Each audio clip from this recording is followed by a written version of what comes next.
చిత్తూరు జిల్లా వ్యాప్తంగా సుప్రీంకోర్టు ఇచ్చిన తీర్పుతో ఎస్సీ ఎస్టీల వర్గీకరణ కోసం 30 సంవత్సరాలుగా కష్టపడ్డ ఫలితం దక్కిందని ఎంఆర్పీఎస్ నాయకులు ఎంఈఎఫ్ నాయకులు హర్షం వ్యక్తం చేశారు. ఈ సందర్భంగా గురువారం రాత్రి ఏలూరు ఫైర్ స్టేషన్ సెంటర్ వద్ద దళిత నాయకుడు స్వర్గీయ జగ్జీవన్ విగ్రహం వద్ద ఆనందాన్ని పంచుకున్నారు. ఈ సందర్భంగా రెవెన్యూ ఎంప్లాయీస్ సర్వీస్ అసోసియేషన్ రాష్ట్ర అధ్యక్షులు నామ్ విద్యాసాగర్ మాట్లాడారు. సుప్రీంకోర్టు తీర్పుతో ఎస్సీల మధ్య విభేదాలు చూడకుండా అందరూ అన్నదమ్ముల వలె ఐకమత్యంగా ఉండాలని తెలియజేశారు.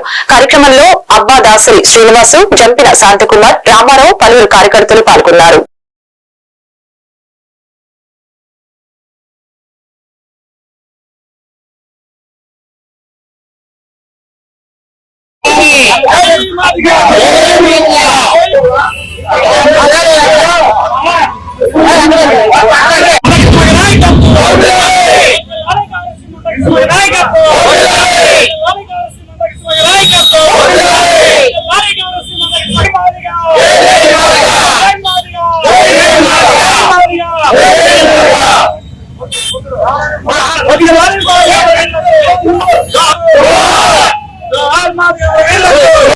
అధ్యక్షులు, జిల్లా ఉపాధ్యక్షులు, ఈ రోజు మాదిగలకు శుభదినం.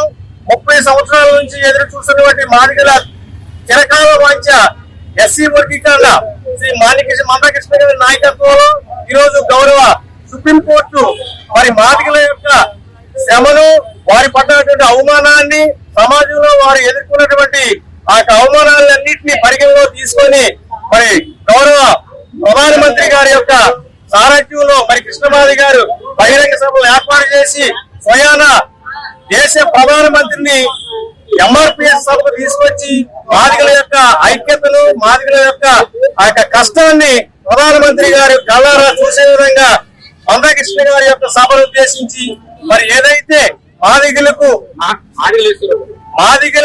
సమాజంలో వారు ఎదుర్కొన్నటువంటి అవమానాలని వాటిని స్వయంగా ప్రధానమంత్రి గారు చూసే విధంగా ఉపవర్గీకరణ జరగవలసిన అవసరం ఎంతో ఉందని చెప్పేసి మరి గౌరవ సుప్రీంకోర్టు వారు ఈ రోజు మరి ఒక సుస్పష్టమైనటువంటి తీర్పు ఇవ్వడం మాదిగ జాతి యొక్క చరిత్రలో శుభదినం.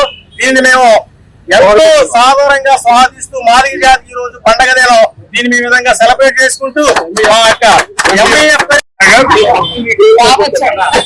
Revenue department Andhra Pradesh revenue employees service association రాష్ట్ర అధ్యక్షుడు ఈ రోజు ఈ సుప్రీంకోర్టు ఇచ్చిన జడ్జిమెంట్ ని 7 పరమాత్మ ఇచ్చిన జడ్జిమెంట్ ని స్వాగతిస్తున్నాం.